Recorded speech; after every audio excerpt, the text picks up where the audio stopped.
You know how sometimes one little thing can change everything? Well, that's exactly what happened to me, Alice, just 2 weeks before my engagement party. I'm 27, and I was over the moon about marrying Tom, my boyfriend of 3 years. We'd been planning this shindig for months, and everything was falling into place. Then, bam! My mom called. Alice, cancel the engagement party, she barked into the phone. I nearly dropped my cell. What? Mom, are you kidding me? No jokes here. Emily just got promoted, and we're celebrating on your engagement day. Emily's my little sister, 3 years younger, and always been mom and dad's golden girl. But this? This was a whole new level of crazy. Mom, come on. I've been planning this for ages. I'm not canceling because Emily got a pat on the back at work, I said, trying not to lose it. Don't be selfish, Alice. This is big for your sister. Same guests, different party. Just reschedule. I felt my blood boiling. No way, Mom. This is my engagement we're talking about. I'm not canceling. End of story. She started screeching then, her voice so high it made me wince. I didn't even bother listening. I just hung up. Sitting there, staring at my phone, all these childhood memories came flooding back. It was always like this, Emily first, me, whenever. I remembered my sweet 16. Mom and Dad totally forgot until Grandma called to wish me happy birthday. They scrambled to throw together some lame celebration, a grocery store cake and a gift card. Talk about pathetic, especially compared to the 3-day bash they'd thrown for Emily's 13th just a few months earlier. That's when Tom walked in. One look at my face and he knew something was up. Alice, what's wrong? He asked, plopping down next to me. I spilled everything, the call, Mom's demands, the memories. He listened, his face getting darker with every word. That's bull, he said when I finished. We're not canceling anything. I nodded, so grateful for his support. I know. It's just, why can't they ever put me first? Just once. Because they're idiots, Tom said firmly. But I put you first. Always. I looked up at him, managing a small smile. I know. That's why I'm marrying you, dummy. We spent the rest of the night going over our plans, making sure everything was perfect. As I drifted off to sleep, I tried to push thoughts of my family out of my head. This was my time, my moment. I wasn't going to let them mess it up. The next morning, I woke up determined to forget about Mom's crazy call and focus on the party. I had a million things to do, invites to send, decorations to sort out, you name it. Then my phone pinged. It was my cousin Rachel. Hey Alice, everything okay with you and Tom? Heard you guys split up. I stared at my phone, totally confused. Where'd she get that idea? I typed back quick. What? No way. We're fine. Who told you that? Rachel's reply popped up. Weird. Aunt Linda said your mom told her the engagement was off. My stomach dropped like a stone. I called Rachel right away. What's going on? I asked as soon as she picked up. I don't know, Alice. Aunt Linda called last night. Said your mom told her you and Tom had this huge fight and called everything off. She said we should all go to Emily's promotion party instead. I felt like I'd been punched in the gut. Rachel, that's all lies. We're still engaged, the party's still on. Mom wanted me to cancel for Emily's thing, but I said no way. There was a pause. Oh, crap. Alice, I'm so sorry. I had no idea. I spent the next hour on the phone with Rachel, piecing together what happened. Turns out, my mom had gone behind my back to cancel my engagement party. She'd called every single relative on the guest list, spinning this wild story about Tom and me breaking up, and redirected them all to Emily's promotion party. I took a deep breath, trying to calm down. I'm gonna fix this mess. Can you help spread the word that the engagement's still on? Of course, Rachel replied without missing a beat. I'll start calling people right now. After hanging up, I just sat on my couch, trying to wrap my head around it all. My own mother had tried to sabotage my engagement party. It was almost too crazy to believe. Tom found me there an hour later when he got home from work. One look at my face and he knew something was up. I told him everything: Mom's calls, the lies, the whole Emily party redirect. With each word, I could see the anger building in his eyes. "That's it," he said when I finished. "We're cutting them off. All of them. Your parents, Emily, the whole bunch." I knew he was right, but the thought of cutting off my family scared me. Who would I be without them? Even if they treated me like dirt, they were still my family. "Let's focus on fixing this first," I said. "We need to let everyone know the engagement's still on." Tom nodded, his jaw set. "Okay, where do we start?" We spent the rest of the night in damage control mode, sending emails, making calls, posting on social media. I wrote this long message explaining everything and sent it to everyone on our guest list. It was exhausting and humiliating, having to explain over and over that no, Tom and I hadn't broken up, and yes, the engagement party was still happening. By the time we finished, it was way past midnight. My voice was shot from all the talking, and my eyes burned from staring at screens. "We did it," Tom said, pulling me into a hug. "It's gonna be okay." I wanted to believe him, but I couldn't shake the feeling that this was just the beginning. Mom's betrayal had opened up old wounds. All the times I'd been overlooked, all the times Emily had been the favorite, it all came rushing back. The next day, I decided to visit Aunt Marge. She's Dad's sister and has always been pretty nice to me. I figured I'd invite her to the engagement party in person and clear up any confusion. When I got to her place, I heard voices coming from the living room. I was about to shout hello when I caught a snippet of conversation that made me freeze. "Can't believe Alice would do such a thing," Aunt Marge was saying. "Canceling her own engagement party to spite her sister. So childish." My heart sank. It was a new lie from my family, voiced in order to interrupt the previous fake. I was about to storm in and set things straight when another voice chimed in. "I know, right? Poor Emily must be crushed. After all that hard work to get promoted, and now Alice is trying to steal her thunder." I recognized that voice. It was my cousin Sarah. I always thought we were close, but there she was, gossiping about me behind my back. I couldn't take it anymore. I stepped into the room. "Is that what you really think of me?" Both women jumped like they'd seen a ghost. Aunt Marge recovered first, plastering on a fake smile. "Alice, sweetie, we didn't hear you come in." "Obviously," I said, my voice ice cold. "I came to invite you to my engagement party, but seems like you've already made up your minds about me." Sarah at least had the decency to look ashamed. "Alice, we didn't mean." "Save it," I cut her off. "I want to know exactly what Mom told you." For the next hour, I listened as they spilled the beans on Mom's tall tale. According to her, I threw a fit when I heard about Emily's promotion, demanding she reschedule her celebration.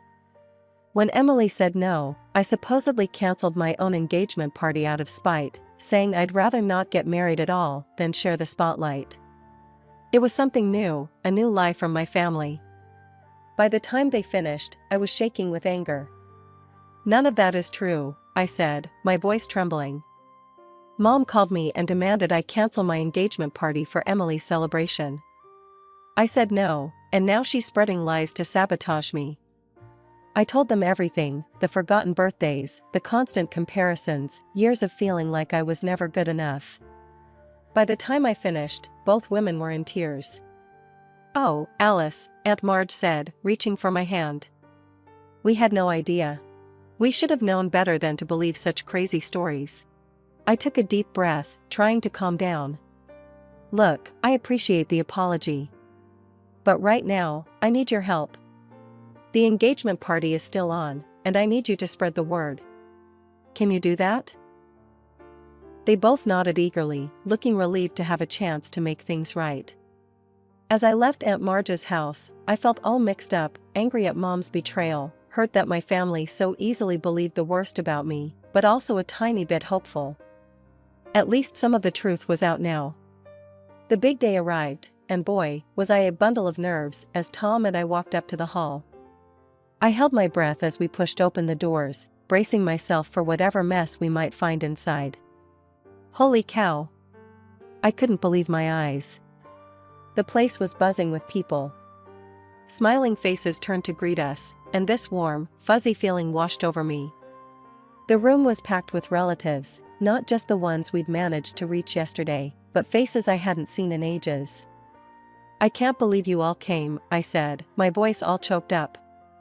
Uncle Joe, Dad's brother, came up and gave Tom a hearty slap on the back. Of course we came. Did you really think we'd miss this? Though I gotta say, those rumors about your cancelled engagement sure spread like wildfire. Looks like they backfired big time. I laughed, feeling lighter than I had in weeks. Guess they did. As Tom and I made our way through the crowd, soaking up all the congrats and well wishes, I couldn't help but notice Mom, Dad, and Emily were nowhere to be seen. No texts, no emails, not even a grudging congrats. But surprisingly, their absence felt more like a relief than a letdown. Instead, I found myself gravitating towards Tom's parents, who were beaming at us with genuine pride and love. His mom hugged me tight, whispering, "We're so proud of you, Alice. You're already part of our family." The party was in full swing when suddenly, there was a commotion near the dance floor. I couldn't believe my eyes. There was my 80-year-old grandma in the middle, showing off what she called an incendiary dance of her youth. "Come on, you young uns," she called out, eyes twinkling mischievously. "Let me show you how we used to cut a rug back in my day." The crowd went wild as Grandma twirled and swayed, moving surprisingly well for her age. Soon, others joined in, and the dance floor turned into this amazing multi-generational dance-off. As I mingled with the guests, I couldn't help but overhear bits of gossip about all the family drama leading up to today. Can you believe what Alice's mother tried to pull? I heard cousin Sarah say to another relative. Trying to cancel her own daughter's engagement party for her other daughter's work thing? It's nuts. I know, the other voice replied. Poor Alice has always gotten the short end of the stick in that family. I'm glad she's finally standing up for herself. Instead of feeling embarrassed or upset by these chats, I felt validated. For once, my relatives were seeing the truth about my family dynamics, and they were on my side. As the night went on, I found myself feeling truly happy and celebrated, maybe for the first time ever.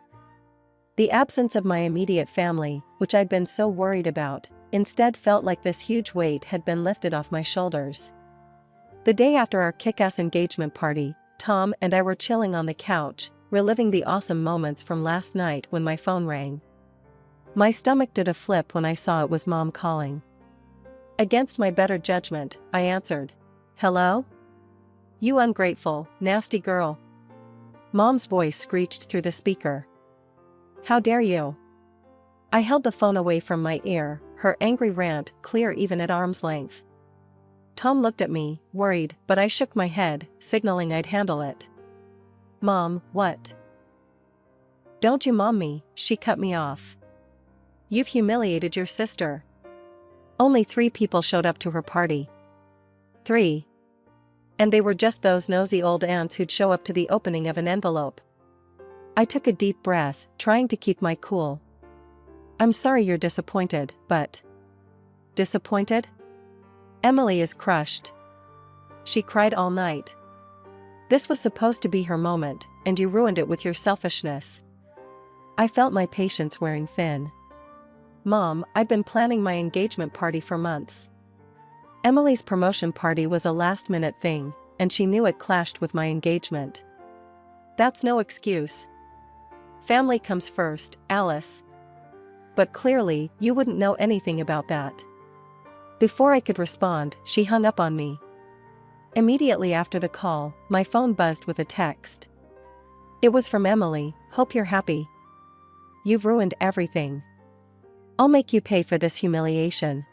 I showed the message to Tom, who frowned. "She can't be serious." The next 2 weeks were quiet, and I started to think maybe the storm had blown over. But then, one afternoon, there was a surprise knock at our door. I opened it to find Tom's parents standing there, looking worried. "Mr. and Mrs. Thompson, what a surprise. Is everything okay?" They exchanged a glance before Mrs. Thompson spoke. "Alice, dear, can we come in? We need to talk to you about something."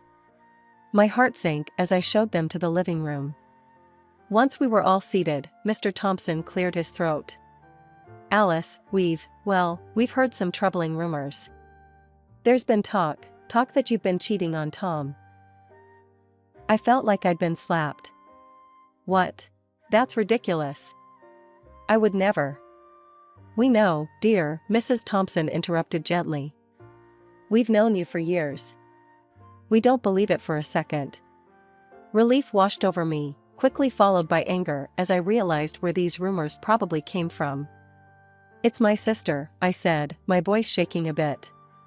"She threatened to get back at me for ruining her promotion party. She must be spreading these lies." Mr. Thompson nodded grimly. "We figured as much. We wanted to come to you directly rather than let these rumors spread." As they left, promising to help squash any rumors they heard, I felt all mixed up inside. I was touched by the Thompsons' support and trust in me, but I was also furious at Emily. How could she stoop so low? A few days after the drama with Tom's parents, I got a call from Grandma. Her voice, usually so cheery, sounded worried. "Alice, sweetie," she started. "I've heard about all this mess with your parents and Emily. Don't you think it's time to bury the hatchet?" I sighed, feeling the weight of her expectations. "Grandma, it's not that easy. They've really hurt me." "I know, honey, but they're family. Surely there's a way to patch things up." I could hear the plea in her voice, and it tugged at my heartstrings.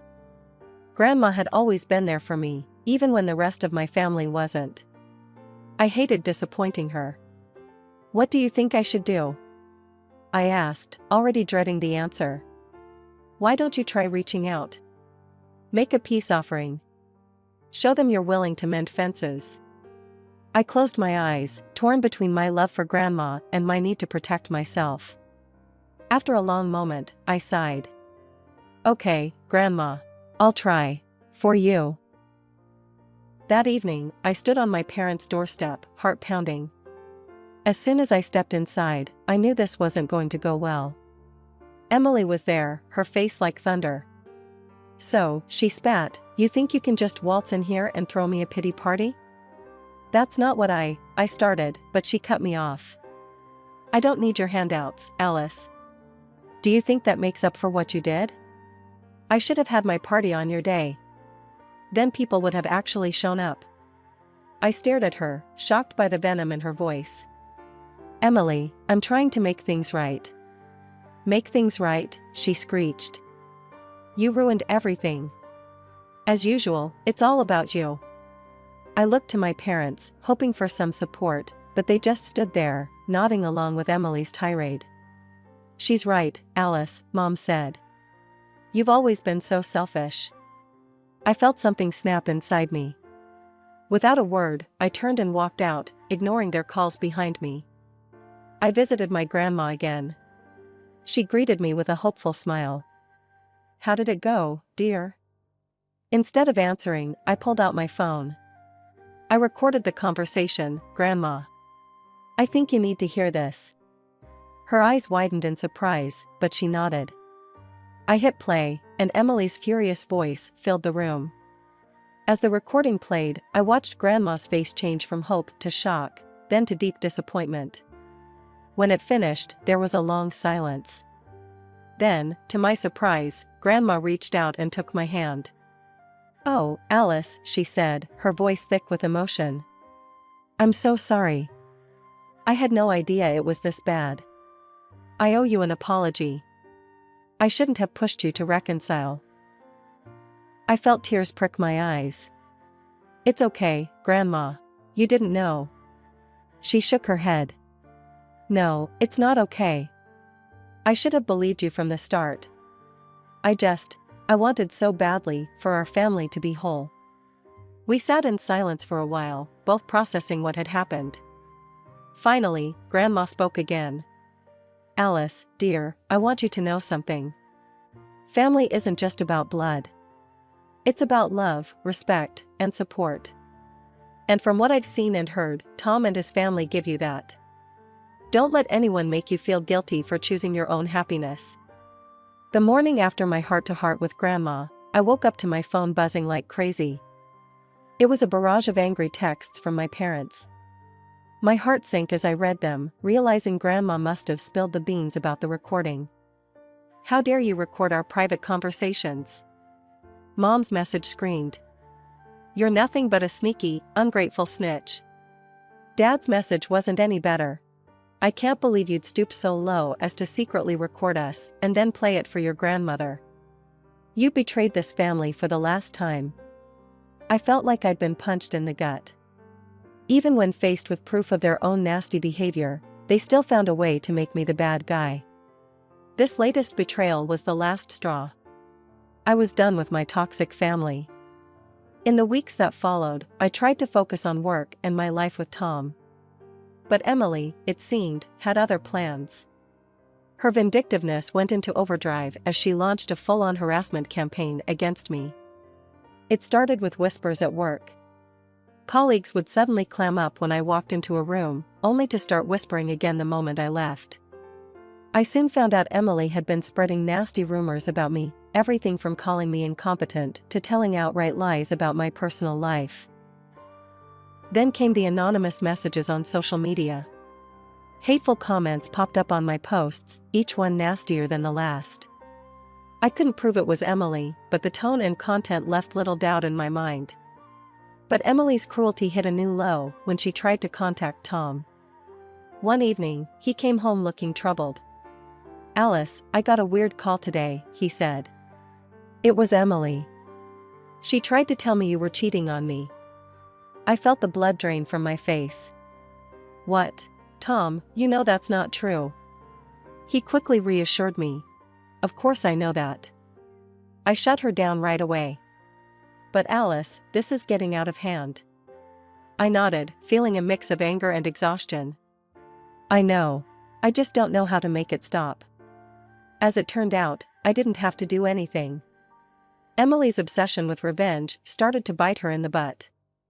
Her work started to suffer as she spent more and more time plotting against me. Her colleagues noticed her weird behavior, the constant whispering, the long stretches spent on her phone instead of working. It wasn't long before her bosses took notice. I heard through the office grapevine that Emily had gotten an official warning for her declining performance. But even that didn't seem to stop her. Then, about a month into her harassment campaign, the news broke. Emily had been demoted. The irony wasn't lost on anyone. The very promotion she'd been so desperate to celebrate, the one that had kicked off this whole ugly mess, was now gone. After all the Emily drama died down, I threw myself into wedding planning like it was my job.